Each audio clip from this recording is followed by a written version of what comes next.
Émission spéciale depuis les 12e journées nationales d'études et de formation avec le GIT, groupement des infirmiers du travail, depuis le Kind Arena de Rouen.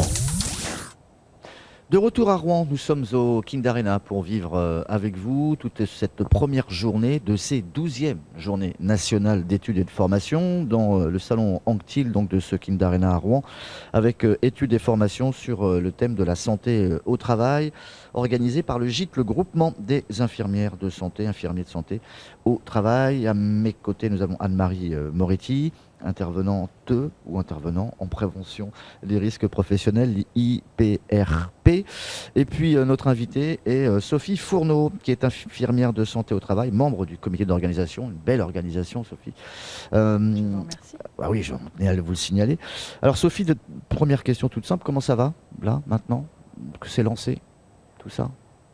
Écoutez, plutôt bien. Plutôt bien. On se rend compte que plus on prépare en amont, plus on a pensé à tout.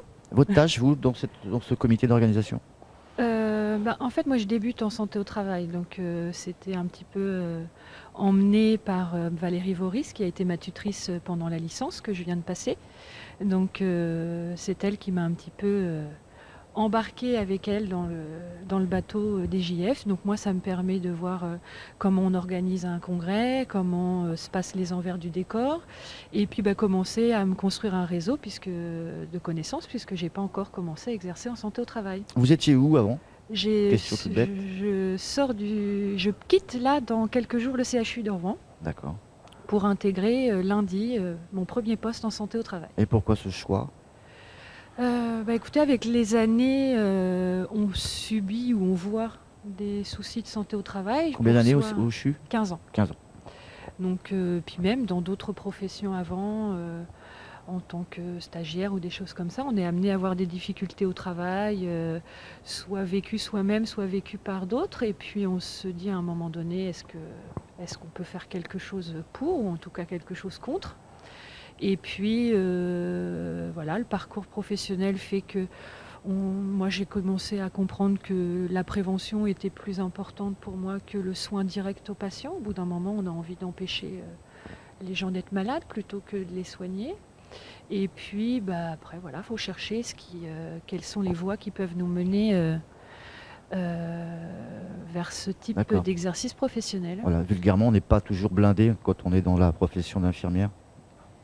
C'est-à-dire blindé? Qu'à un moment donné, on a du mal peut-être. Ça glisse pas forcément toujours sur soi. Non, de moins en moins. Ouais. Donc c'est de plus en plus difficile. La souffrance au travail est terrible, énorme. Donc soit on le vit soi-même, soit vous le voyez vécu chez vos collègues, et ça devient de plus en plus difficile à supporter de voir que vous venez souffrir au travail. Ouais. C'est une parenthèse qu'on peut ouvrir, c'est peut-être pas le sujet, mais on s'occupe peut-être pas assez de la profession. Du tout. Du tout? Non, du tout. Bon, ça sera un sujet à creuser, Anne-Marie. Moi, je pense que c'est le sujet, au contraire. Même si, c'est ce qu'on disait tout à l'heure, effectivement, voir la souffrance des autres ou souffrir soi-même moi, j'entends une vocation derrière, même si, effectivement, il y a des difficultés qui ont précédé votre conversion professionnelle. Alors, est-ce que vous auriez un élément d'explication? Est-ce que cette vocation qui semble être la vôtre, est-ce que vous avez des éléments d'explication quant à cette sorte d'engouement aujourd'hui ou préoccupation pour la santé au travail, la préoccupation pour notamment les risques psychosociaux par exemple, puisque c'est quand même au cœur aussi des débats actuels. Est-ce que vous avez une explication plus générale à cet engouement, de votre point de vue à vous, qui est tout jeune finalement? En fait, c'est un petit peu justement la naïveté de la jeunesse, c'est de se dire qu'à partir du moment où on voit se profiler des horizons, on a envie de se dire qu'on va résoudre tout et que la santé au travail m'attendait. Donc je suis arrivée sur mon cheval blanc pour essayer de sauver tous les salariés en peine. Mais les risques psychosociaux, oui, c'est alors, entre guillemets une grande mode, je dis bien entre guillemets. Mais moi, je sais que sur le plan professionnel, on en parle beaucoup, mais dans le concret, il n'y a pas grand-chose de fait.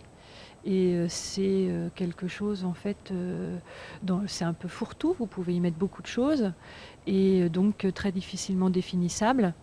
Et donc, quand on ne peut pas le définir, ben, on ne fait pas grand-chose. On ne fait pas grand-chose. Voilà. Vous démarrez dans la profession là, depuis quelques jours? Non, je vais démarrer lundi. Vous êtes quasiment dedans là. Je vais démarrer lundi, ouais. Je vais faire mes premiers pas en infirmière de santé au travail. Est-ce que déjà vous vous projetez sur une évolution justement de carrière ou pas? Je pense que mes collègues du gîte font en sorte que l'évolution de la profession aille vers le haut. Donc effectivement, moi j'aspire au master, pouvoir déjà, parce que je viens de passer ma licence, donc j'aspire à pouvoir continuer dans l'ascension estudiantine. Et puis j'aimerais bien, moi je sais que j'ai aussi un engouement pour l'enseignement. Donc si effectivement après je peux joindre l'utile à l'agréable, c'est-à-dire continuer la santé au travail, mais aussi en dispensant, mais ça ce sera quand j'aurai acquis quand même. Comme dans d'autres filières, on peut exercer aussi la profession tout en étant entre guillemets à l'école? Continuer les études et puis exercer la profession d'infirmière au travail ou pas? Ou pas. Est-ce que vous pouvez en fait continuer toujours à progresser en passant des diplômes tout en exerçant Oui, voilà. Tout à fait. Moi, j'exerçais au CHU donc en soins généraux. Donc, n'étant pas en service de santé au travail, pour accéder à la licence de santé au travail, il m'a fallu trouver un autre biais, puisque normalement, la licence est accessible uniquement aux infirmiers de santé au travail en poste. Donc, comment vous avez fait, vous? Moi ne l'étant pas, oui. J'ai dû exposer mes motivations auprès du docteur Géano, donc qui s'occupe de la licence à Rouen. Une fois qu'il m'a trouvé assez motivée, j'ai dû me demander à ma DRH qu'ils examinent ma motivation pour me financer. Et ensuite, j'ai fait un dossier de financement et j'ai passé ma licence dans le cadre d'un congé formation professionnelle. Donc ça sous-entend être en service, suivre les cours universitaires, et sachant que je n'étais pas infirmière de santé au travail, je devais m'acquitter d'un stage de 12 semaines en entreprise. D'accord. Donc ça s'ajoute. Okay. Plus le travail personnel, plus le mémoire, plus etc. etc. Donc effectivement, vous avez la possibilité de faire des études en même temps. Mais voilà, après, il faut assumer tout. Un stage que vous avez exercé où?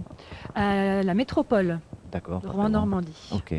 Comme collectivité territoriale. Okay.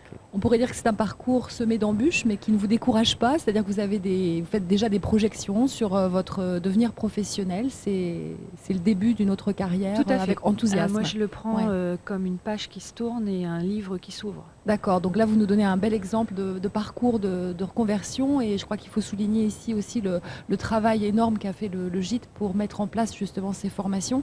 Vous encouragez aujourd'hui d'autres personnes que vous à suivre ce parcours et à rejoindre peut-être ce réseau que vous défendez aujourd'hui? Je serais tentée de dire oui et non, dans le sens où j'encourage surtout les gens à suivre la voie qu'ils ont envie de suivre. Pas obligatoirement la santé au travail, des choses comme ça, mais que voilà, à 43 ans, on n'est pas perdu et que ce qu'on a envie de faire, on a toujours la possibilité de s'en approcher en tout cas. Moi, je me dis qu'on a quand même des moyens, des formations, etc., qui font qu'on peut toujours essayer de lutter contre l'ennui professionnel. Ça paraît compliqué. Est-ce que vous avez de la motivation à donner à certaines de vos collègues? Parce que ça peut être peut-être démotivant, entre guillemets, non? C'est un parcours long pour arriver justement à... Oui. Ben, en fait, justement, ça a fait partie d'un écrit qu'on m'a demandé de rédiger pour la revue du gîte. C'était justement ce parcours assez titanesque où vous ne met que des embûches. Et donc, le but, c'est plus vous passez les embûches, plus vous montrez que vous êtes motivé, quoi. Très bien. Sophie Fourneau, merci d'avoir accepté notre invitation. Je vous en prie, infirmière de santé au travail, motivée, membre du comité d'organisation, donc avec le gîte pour cette 12e journée nationale d'études et de formation. Anne-Marie, merci. On se retrouve dans quelques instants. Au revoir. Au revoir.